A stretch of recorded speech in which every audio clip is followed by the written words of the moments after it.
Assalamu alaikum. Yesterday I was discussed some terminology used in probability. Today we will discuss some more terminologies used in probability. So first terminology is a collectively exhaustive events.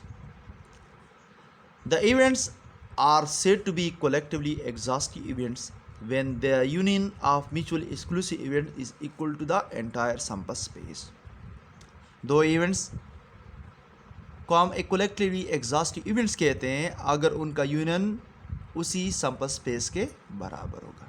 For example, अगर हम coin tossing experiment करते हैं तो coin tossing experiment में इस sample space में कितने sample events होते हैं, कितने आउटकम होते हैं, हेड और टेल होते हैं। अब अगर हम हेड के लिए एक इवेंट ए लेते हैं और टेल के लिए इवेंट बी लेते हैं, क्लियर है। ये ए और बी हेड और टेल क्या है, म्यूचुअली एक्सक्लूसिव इवेंट्स है। अब अगर हम इनका यूनियन लेते हैं तो ये यूनियन लेने के बाद इनका यूनियन जो है ना वो हेड और टेल के बराबर आ जाता है। तो हेड और टेल जब उसका यूनियन आ जाता है तो वो इसका सैंपल स्पेस भी हेड और टेल पर मुश्तमिल है। तो इसका मतलब है कि ये हेड और टेल क्या है, म्यूचुअली एक्सक्लूसिव इवेंट्स है और इसका यूनियन इसी सैंपल स्पेस के बराबर है। It's clear. अब सेकंड टर्मिनोलॉजी जो प्रोबेबिलिटी में यूज़ होगी टुडे वो है equally likely events. Two events A and B are said to be equally likely events if they have the same chance of occurrence or the chance of equal occurrence of event is called equally likely events।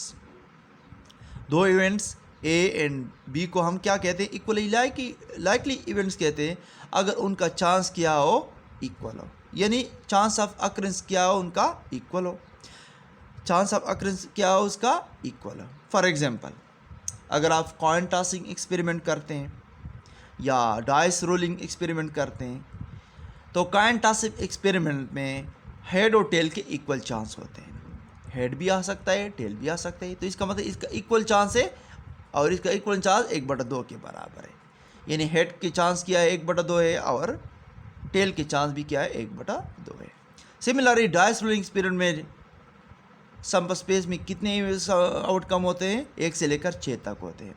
तो 1 से लेकर 6 तक तमाम outcome के equal chance of occurrences होते हैं। यानी 1 के चांस क्या है, 1/6 से, 2 के चांस भी इक्वल 1/6 से, 3 के चांस भी क्या है, 1/6 है, 4 के चांसेस क्या है, 1/6 है, 5 के चांसेस 1/6 है और 6 के चांसेस भी 1/6 है।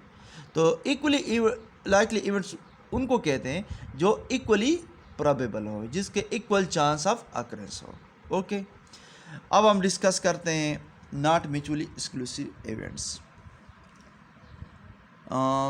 कल हमने पढ़ा था नॉट म्यूचुअली एक्सक्लूसिव इवेंट्स, आज हम पढ़ेंगे नॉट म्यूचुअली एक्सक्लूसिव इवेंट्स। जो दरमियान में रह गया था यह टॉपिक, तो आज हम पढ़ेंगे इसको। Two events A and B are said to be not mutually exclusive events if they can both occur at the same time और या they can occur simultaneously in a single trial. दो events A और B को हम not mutually exclusive events कहते हैं अगर दोनों बैक वक्त क्या हो, हासिल हो, दोनों बैक वक्त क्या हो, हासिल हो, या सिंगल ट्रायल में अगर आप एक्सपेरिमेंट को फर्स्ट टाइम क्या करते हैं, ट्राई करें, सिंगल टाइम जो है ना वो इसको रिपीट करते, तो दोनों क्या हो, प्रोबेबल, दोनों के चांस हो सकते हैं। फॉर एग्जाम्पल, ताश की कितने कार्ड होते हैं, बाउन कार्ड होते हैं। ताश की कितने कार्ड होते हैं, बाउन कार्ड होते हैं। If you draw a card from a early date of 52 playing card, बाउन कार्ड में से अगर आप क्या करते हैं, एक कार्ड को क्या करते हैं, ड्रा करते हैं। It can be both a king and diamond, ये किंग और डायमंड का हो सकती है, किंग और डायमंड दोनों आ सकते हैं। मतलब क्या है, क्योंकि डायमंड का क्या होता है, एक किंग होता है। जब डायमंड आ गया तो इसका मतलब ये किंग आ गया, किंग आ गया तो इसका मतलब ये कि डायमंड आ गया, क्योंकि डायमंड कार्ड में किंग का एक ही कार्ड होता है, तो फेस कार्ड होता है, तो इसका मतलब ये कि दोनों बैक वक्त हासिल हो गए। It's clear. तो आज के लिए इस टॉपिक के लिए इतना ही काफ़ी है। ओके, खुदा हाफिज़।